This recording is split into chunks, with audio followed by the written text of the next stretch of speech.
There will be some struggles along the way for Vaughn Grissom in 2023, that we all know, but he is still easily, in my opinion, the best choice and the best option at shortstop in 2023. We'll talk about that and also answer several of your mailbag questions on this Mailbag Friday episode of Locked On Braves. So let's get into it. You are Locked On Braves, your daily Atlanta Braves podcast. Part of the Locked On Podcast Network, your team every day.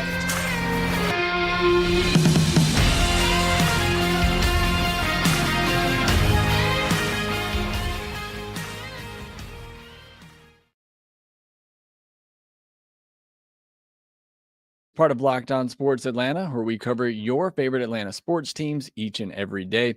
I am your host, Jake Mastriani. You can follow me on Twitter at ShortstopBall.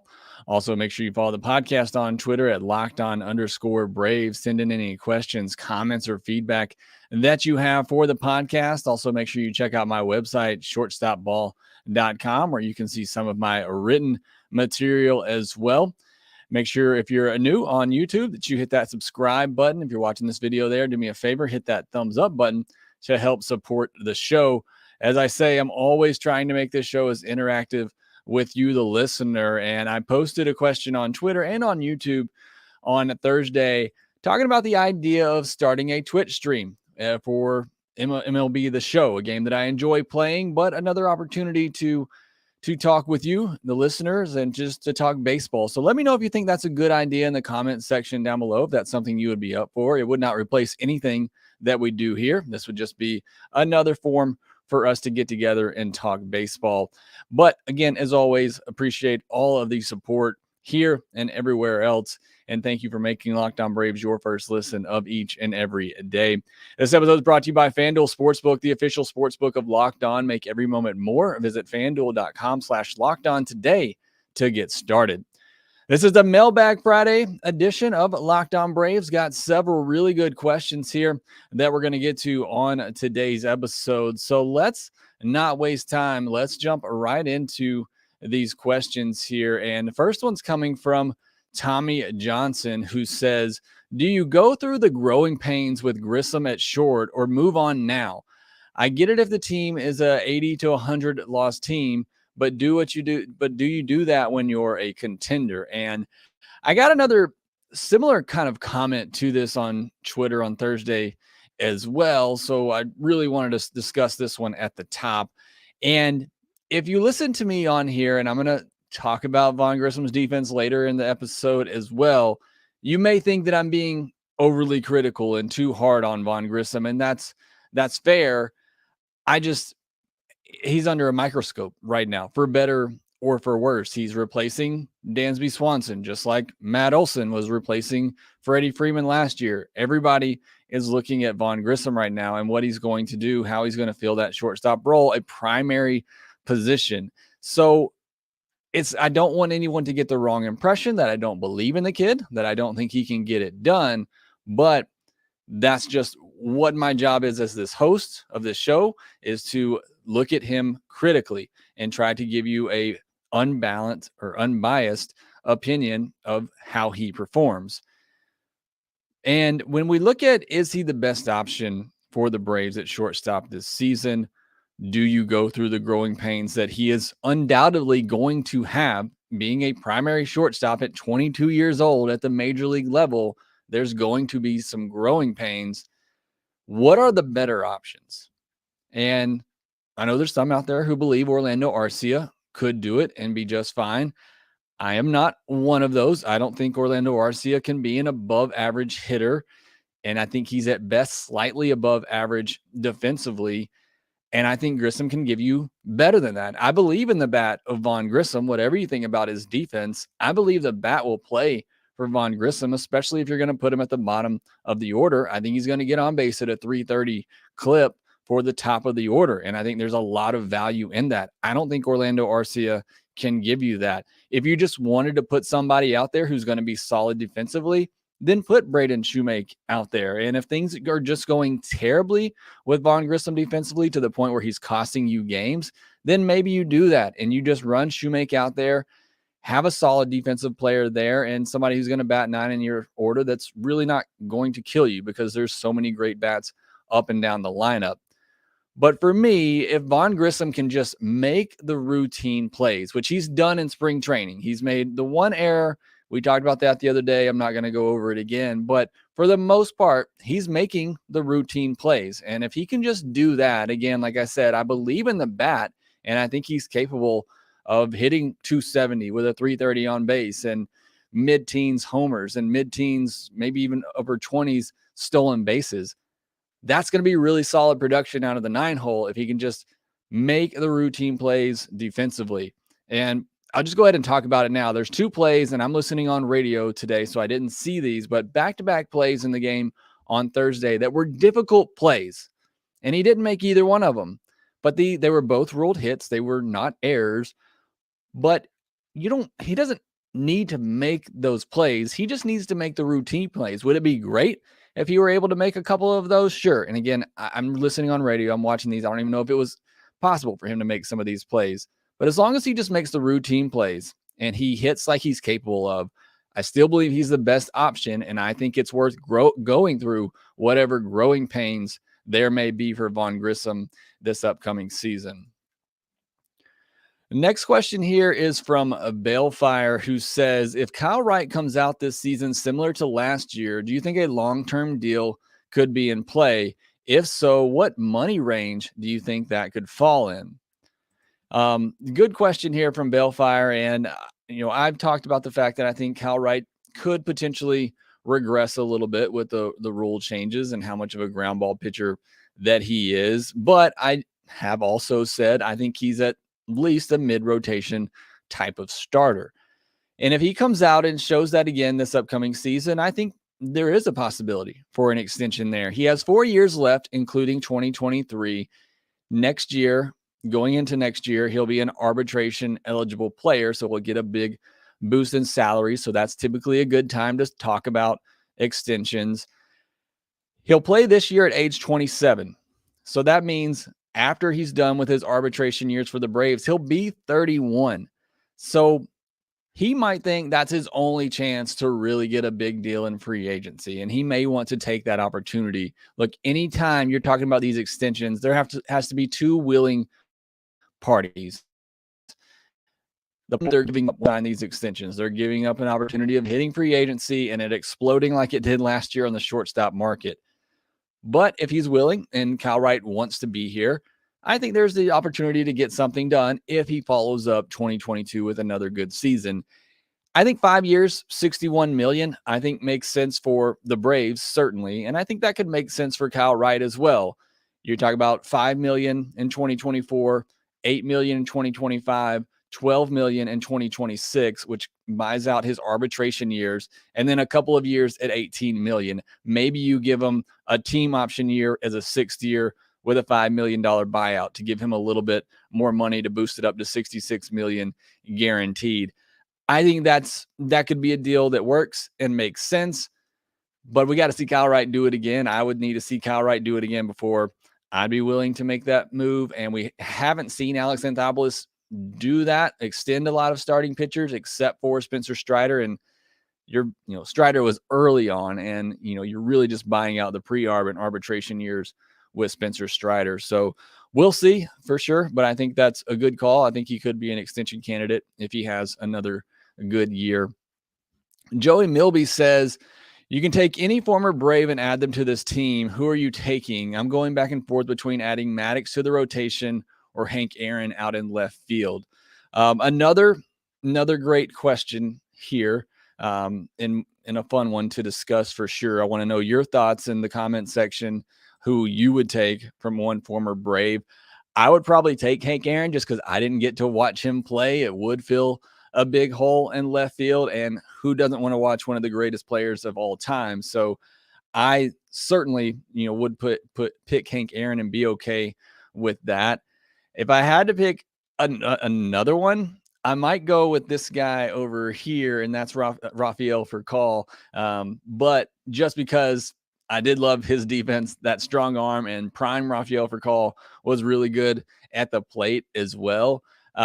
Maybe Andrelton Simmons just because he's my favorite player of all time. But I would love to see that again at shortstop. Maybe we eventually get that from Vaughn Grissom. I have to keep reminding people he's only 22 years old. I see Georgia Bulldog Will saying he'd take Hank Aaron and Chipper Jones. I don't know that we got to pick two there, but those would certainly be two good ones. You could stick Chipper Jones, in left field too if you wanted to. I don't know that he could play shortstop after the ACL injury.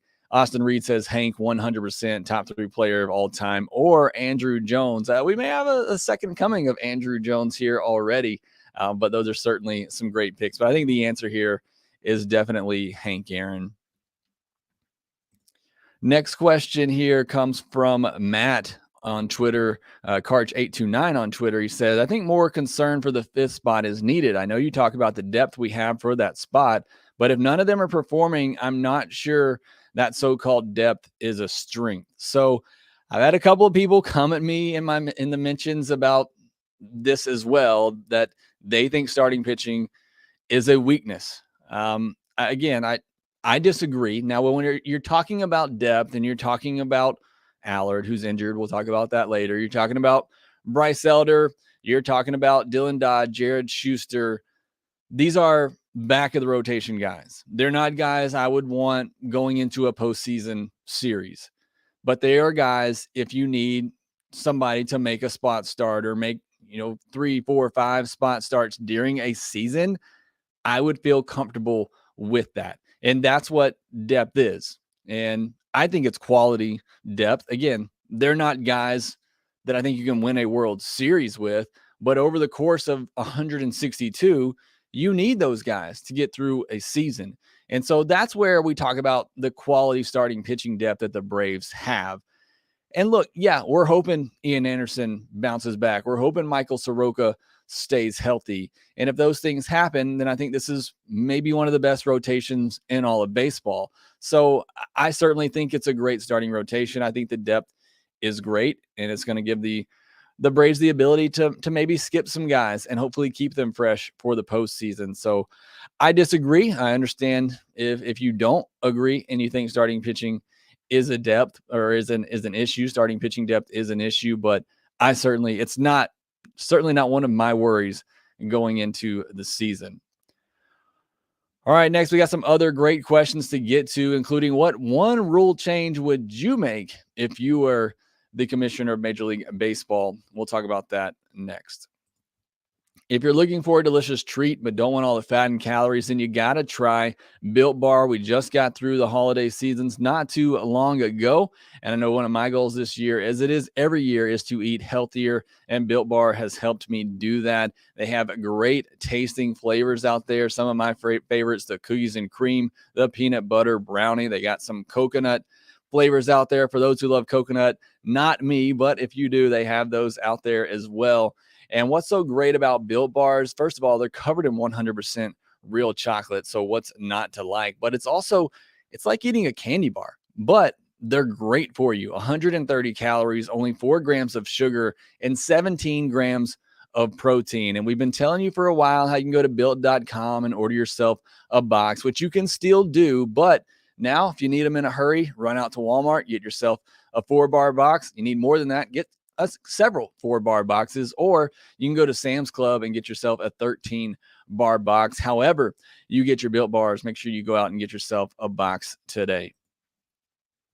This past week on the podcast, we talked about the biggest strengths and weaknesses of the Braves heading into 2023, and we also gave our biggest keys to winning a World Series this upcoming season. Next week, we'll begin our season previewing the NL East and also previewing the offense and pitching for the Atlanta Braves. So if you still think the Braves pitching depth is a weakness, we'll discuss it again next week. So make sure you come back ready to go with those comments next week.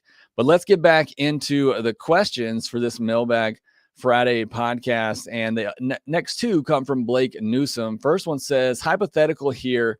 Do you think guys such as Austin Riley, Max Fried, maybe even Dansby and others could have been a fit on Team USA?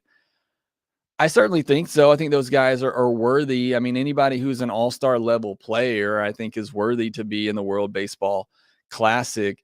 But do do play. It's all up to the players. We don't know who all got asked, but some of these players just don't want anything to do with it, and that's okay.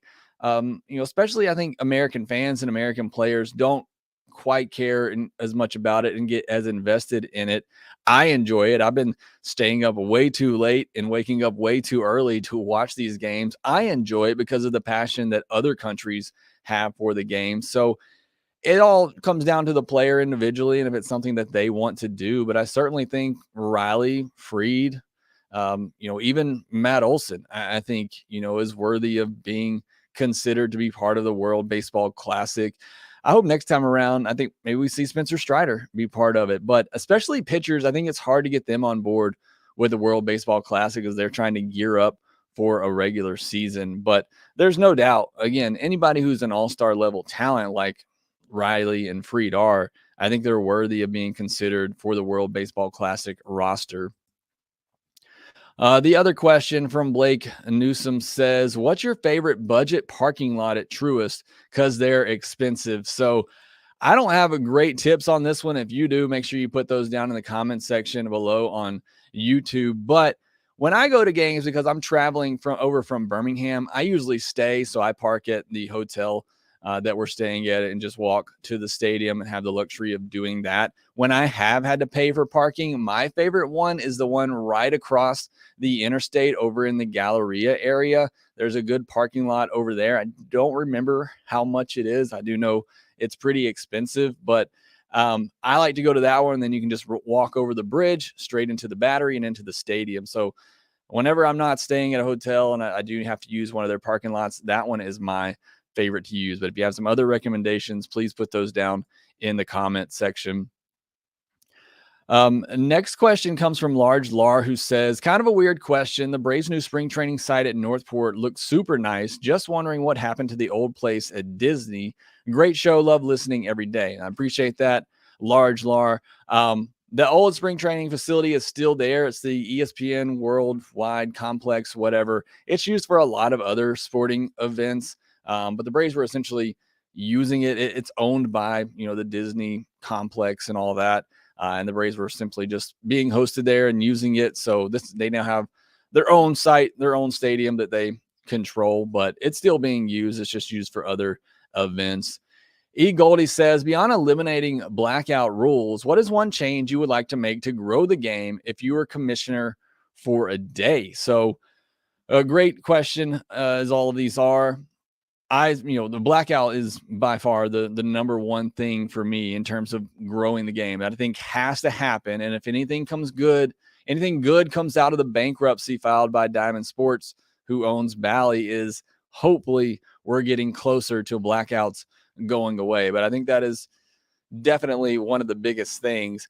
I know a lot of you are going to disagree with me, but I think the pitch clock is going to be something that is going to help grow the game. When I sit down with my 4-year-old who can't sit down and focus for more than 2 seconds, and I try to watch a baseball game with him and there's no action for 5 minutes, he's not paying attention to that. So I think that's going to help younger fans. It's not going to mean anything for us who already love baseball and are going to watch it anyway. But I do think that helps kind of tailor the younger audience who doesn't have a great attention span and isn't going to sit there for 5 minutes and watch foul balls and watch players walk around the batter's box. They want to see action. They want to see the ball put in play. So I think that's going to help.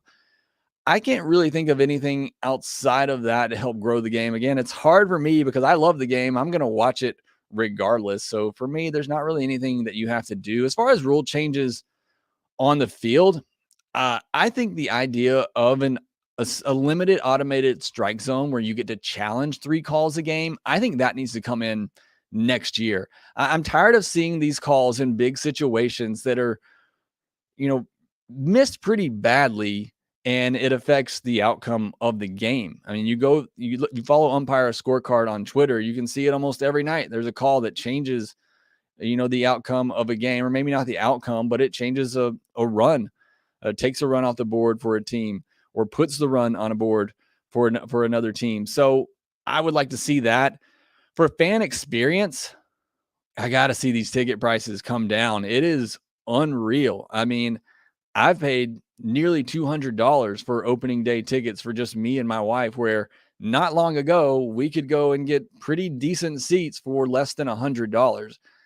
I'm glad that the Braves are making a ton of money and that people are paying these prices and willing to pay these prices to go to games, but it is making it really hard for the average fan to go to baseball games now because of the price of tickets and everything else that involves going to a baseball game. So you want to grow the baseball game, make it affordable for fans, for families. I mean, I can't even, I could, but I'm not going to take my 4-year-old and my 2-year-old and pay another $100 or more to take them to a game.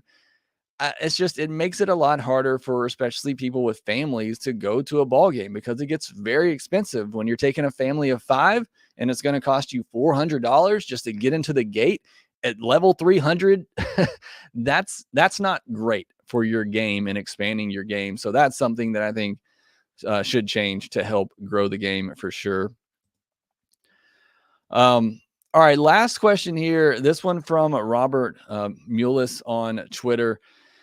He says, sorry for the length. I hope you find this interesting. And I do, and why I included it. But he said, I have 2 offers for you, and you must choose one. Money is no object. Each offer includes 2 premium tickets with food and drinks.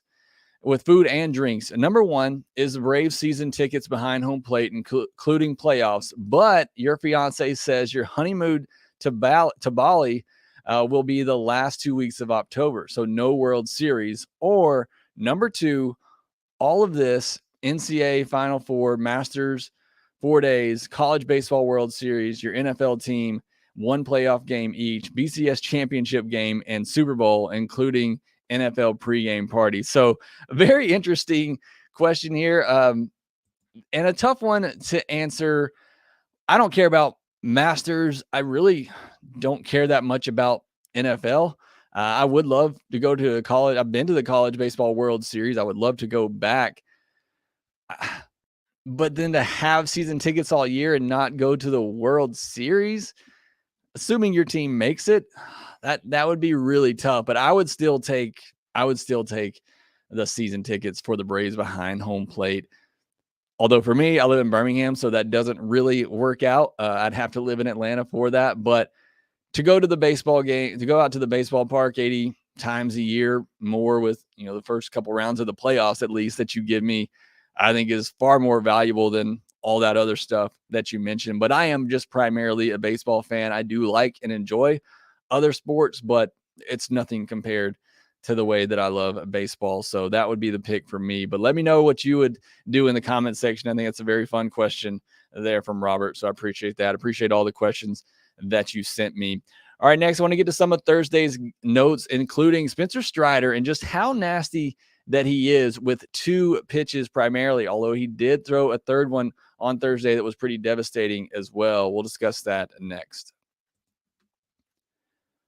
We're less than 20 games left in the NBA season, so now's the perfect time to download the FanDuel Sportsbook app, America's #1 sportsbook, because customers right now get a no-sweat first bet up to $1,000. That's bonus bets back if your first bet doesn't win. Just download the FanDuel Sportsbook app. It's safe, secure, and super easy to use, and then you can bet on everything from the money line to point scores and threes drain. You can get in on some MLB action to start the season, win totals, player props, all of that.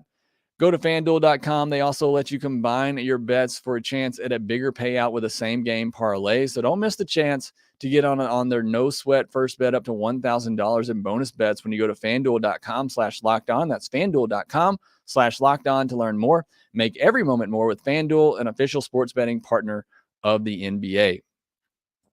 As always, I appreciate your support of the show. Again, if you haven't already, make sure you subscribe on YouTube. We're trying to push for 5,000 by opening day. We're at about 4,400 right now, so not too far away. But if 600 of you go tell your friend to subscribe, we'll be there. So I appreciate all the support if you could do that. And again, also let me know your thoughts on me doing a Twitch stream playing MLB The Show, another opportunity for us to talk baseball together if that's something that you would be interested in. All right, getting into Thursday's game notes. Split squad on Thursday. You had the B squad going up against the Toronto Blue Jays, which was on TV. And then you had the A team going up against Puerto Rico and dominating Puerto Rico. As much as the Dominican Republic dominated the Braves on Wednesday, the Braves took it to Puerto Rico on Thursday. But for me, it was Spencer Strider that, it was the game that I got to watch because it was on TV. So that heavily influences what I want to talk about here. But I just think he's filthy. And I don't understand people who think he's going to regress this upcoming season. Now, look, perhaps he regresses from being a superstar level ace and on a historic pace as he was last year to just being a regular ace. But I can't see this guy regressing a ton. I just think the stuff is too good. And you looked at the sliders that he was throwing on Thursday, and good batters. There were good hitters in that Blue Jays lineup, George Springer, Matt Chapman, and others. They're flailing at this slider. It is such a good slider that they just can't lay off of it when you tunnel it with a 96, 97, upper 90s fastball. And I just think he's going to be great. I think he's going to be really good again. I have no worries about Spencer Strider. There's a great article by Eno Saris in The Athletic. If you're subscribed, please do yourselves a favor. Go read this article. It's titled, "Can a Starting Pitcher Dominate with Two Pitches?" And that's exactly what Spencer Strider did last year with his fastball slider combination that he threw over 90% of the time. And he talks about just how rare it is for pitchers to throw two pitches that much and be able to have as much success as he did. And can he keep that up? And he talks to Spencer Strider. And I'm going to read you a couple of quotes here because I just love the mind of Spencer Strider. And it's another reason why I think he's going to be so good, because he gets it and he knows what he needs to do to succeed. But one quote says, this is from Strider, "I don't want to throw this is talking about the idea of throwing a third pitch. He says, "I don't want to throw a pitch that doesn't have the prospect of getting an out." He says, "Worse pitches are contacted more, put into play more. You have worse command of them, like I do with my changeup. And so you're falling behind and relying on pitches that are going to be fouled off rather than swung and missed at in 2 strikes counts. So what's the point of it then?" And I've never thought of it that way, because it's somewhat hypocritical to say Ian Anderson needs that third pitch. He needs that third pitch. But if you have two pitches that are as elite as Spencer Strider's fastball and slider are, and that's the key, these are elite pitches, then why would you even toy with throwing another one? Until hitters can show you that they can hit your fastball, that they can spit on that slider, why would you throw anything else that has the potential of being a bad pitch that can get hit? And so I just think that's, a great point from Strider, but you can't do it unless you have two elite pitches, and Spencer Strider does. Further on in the article, Strider says, you throw one fastball down, all of a sudden the batter has to think about that. Even if they are sitting on the fastball up, still their brain cannot process 98 miles per hour with 20 vertical inches of movement and still be on time every time and get the barrel to the ball, especially anyone that has a launch angle swing. He says, "I can tell what a hitter is trying to do, especially with a good catcher. When Darno is catching, he knows what they are doing. As soon as the guy swings, he tells me what he's trying to do. Once that happens, I have another pitch." So again, I just love the mind of Spencer Strider and how he's logically thinking through these at-bats and knowing what he needs to do to get these hitters out and just simplifying it. And then the last one here, and again, please go read this article if you have a subscription to The Athletic. He says, "That's why I have this slider. I built it so that I could throw it and it would look like a fastball. Even if they noticed it, they couldn't get under it and drive it. If the plan is to wait me out, I can throw fastballs, make them swing. If the plan is to jump me and be aggressive, I can throw sliders. You can't cover it all." Again, you can't do this without two elite pitches, and he has them. And part of the argument in the article is, if you have two really good pitches and you just focus to make those the best that they can be, instead of worrying about having to develop a changeup, worrying about having to develop a curveball, if you just focus on the two pitches you're really good at, is that enough? And for Spencer Strider, it is. And he will have to eventually start to incorporate more pitches as the velo comes down and maybe hitters do start to figure out his tendencies a little bit more. I think he will have to eventually develop another pitch. And he's even talking about the fact he's trying to develop a changeup, a curveball, and a cutter to throw those in there. And I saw him throw a couple of really good changeups on Thursday, but I thought it was a great article. I love hearing Spencer Strider's thoughts and how he talks about himself and his strategy and what he's trying to do. Also from Thursday, didn't get to see this, was listening on radio while watching the other game on TV, so things got a little mixed up here and there. But Max Fried, 4 innings, 5 strikeouts, only 2 hits allowed. Both of them were infield hits, and that kind of leads to what I wanted to talk about. And a couple of tough plays for Vaughn Grissom. They were back-to-back plays. I'm being overly critical of him. I realize that. The first was a hard hit ball in the hole going to his right. He was able to backhand it, but bobbled it on the exchange, didn't make a throw. According to the guys on radio, don't know that he gets the runner anyway. The second one was a slow roller that Austin Riley couldn't get to. Vaughn did get to this one, made a throw, but it wasn't in time. Both of these were ruled hits. These were not errors. Again, make the routine plays. That's all I need him to do. But I'm being overly critical of Grissom this spring training on defense, so I want to point those things out. I thought it was curious Kevin Pillar started with the main squad. I think he's looking likely to be on the opening day roster with his veteran leadership. If he just shows that he can be capable and serviceable in spring training, I think he has a good shot of being on the roster. Now, him being on the lineup with the main squad could be nothing more than just he's a veteran, and so they gave him that special treatment in a split squad game. But I do think Pillar is in a good spot to make the opening day roster. The main squad raked on Thursday. I talked about them beating up on Puerto Rico. Ozzie, Murphy, and Michael Harris all had 2 hits. Olsen had a hit and a walk. Riley, Pillar, and Grissom all had hits. Ozuna walked. He was the only starter that didn't have a hit. And Braden Shoemake had 3 hits.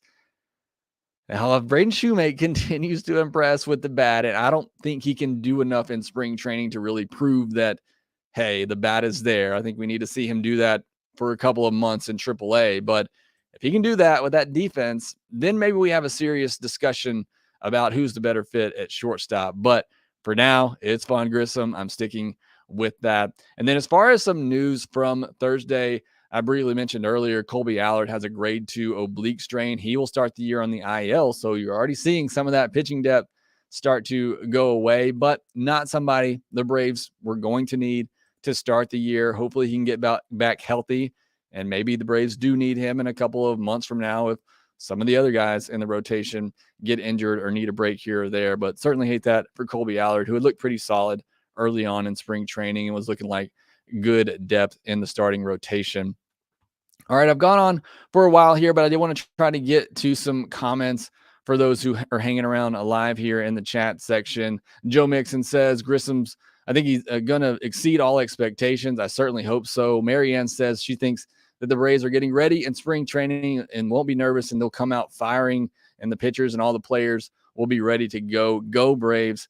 Go Braves from Georgia Bulldog Will. Joe Me says, at the plate, it's going to be a process defensively. Talking about Grissom, I think he gets better month to month and ends up solid at shortstop. I could see him putting up numbers comparable to our shortstop last year at the plate. I mean, Dansby was a 6-WAR player last year. A lot of that came from defense, but I could see Vaughn Grissom being a better hitter than Dansby Swanson, especially at the stage of his career that he's in. I think there's, without a doubt, he could be a better hitter than Swanson was early on in his career. Hey, Chris, I appreciate you joining the chat. William Fulgham says, Grissom is our shortstop for the next 5 years. I hope so. Again, anybody who listens to me, I don't want you to think I'm down on Vaughn Grissom. I hope he is the shortstop of the future. We got to see it. And, you know, we've seen very little in spring training so far just because of the lack of visual coverage on TV, but I got to see it. Yeah, Blake, I got a haircut. Hope you enjoy that. It was starting to get a little annoying, so we had to go out and get a fresh cut. Joe Mixon says the Dodgers would kill to have a shortstop like Grissom right now. Yeah, I don't think we've talked about it on here. Unfortunate injury for Gavin Lux. Really hate that for that guy. You saw what it did to Acuna and just how devastated he was, and you see it again with Gavin Lux. You're just a guy was finally going to get his shot and then gets injured. You really hate to see that. Georgia Bulldog Will says he thinks Grissom's ready to go. AG7, Grissom's plus bat and average defense, developing defense is still the best option. I agree. RC and Shoemake are solid defenders, but their offense just isn't enough. I agree 100% with what you're saying there, AG. Travis Gasaway says, although Braves are asking a lot, I think Grissom will have a special season, be average defensively, but be better than 7 offensively. And I think that's certainly a possibility. I think he can be average defensively, and I think he can be above average offensively. Like I said, if he can hit 270 with a 330 on base, 15 to 20 home runs, 20 stolen bases, I will take that all day long. We're talking about a 2 to 3 WAR player. One Iron X Long says, hey, Jake, hope you're doing well. Out of the Braves that need to have a good bounce back season, Ozuna, Rosario, Soroka, who is the most important piece that the Braves need contribution from? That's a great question. I want to say Ozuna just because they're paying him so much. They want to get something out of him. And I think the rotation could be fine, even without Soroka coming back. Kind of like last year. I'm not expecting anything from Soroka, but if he comes back and is Soroka, I just think that's icing on the cake. So for me, it's either Ozuna and Rosario, and I'm going to say Ozuna just because they're paying him so much. If he can have a bounce back type season at the plate, if he can hit over 250 and hit 25 to 30 home runs and be around an 800 OPS player again, that would be fantastic for the Braves. Austin Reed made another one. Let's go. Thanks so much for joining, Austin. Appreciate you sticking around. Couple of more here. I apologize. I know we're going a little long tonight, but I'm trying to make sure to get to all the comments that I can.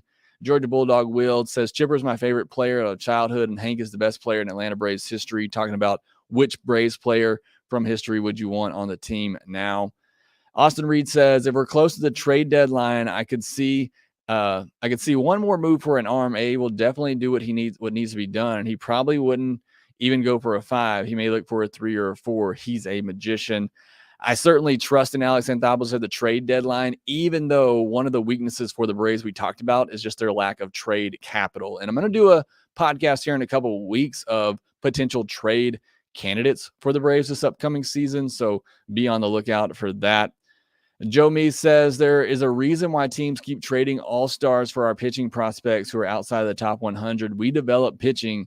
Look at any other teams 1 through 10 starters. We are even or better. I can't agree with you more. Look, you can't pull off a trade for Matt Olson. You can't pull off a trade with Sean Murphy without having some type of talent in your system that teams covet.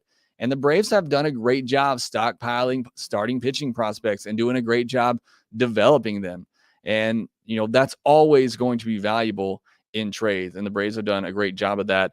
Doc's Card says, if I was the commish, I'd do a home run derby style face off for games that go beyond 13 innings. 3 best hitters get 10 pitches, most dingers. That would be a lot of fun. I don't necessarily agree that that's the best way to decide a Major League Baseball game that has a lot riding on it, but that would be a ton of fun. Georgia Bulldog Will says, one rule I would make in MLB would be that I create a salary cap. Some baseball players are getting paid ridiculously high amounts of money, like Manny Machado and Aaron Judge. I more so want a salary floor. I want these teams that aren't spending money and these owners that aren't spending money, I want them to spend money. But I do think, probably with what Steve Cohen's doing, maybe we get to some sort of a hard cap, but the players have said they will never go for any type of salary cap. That is way too much leverage that the players have. They're never going to go against that.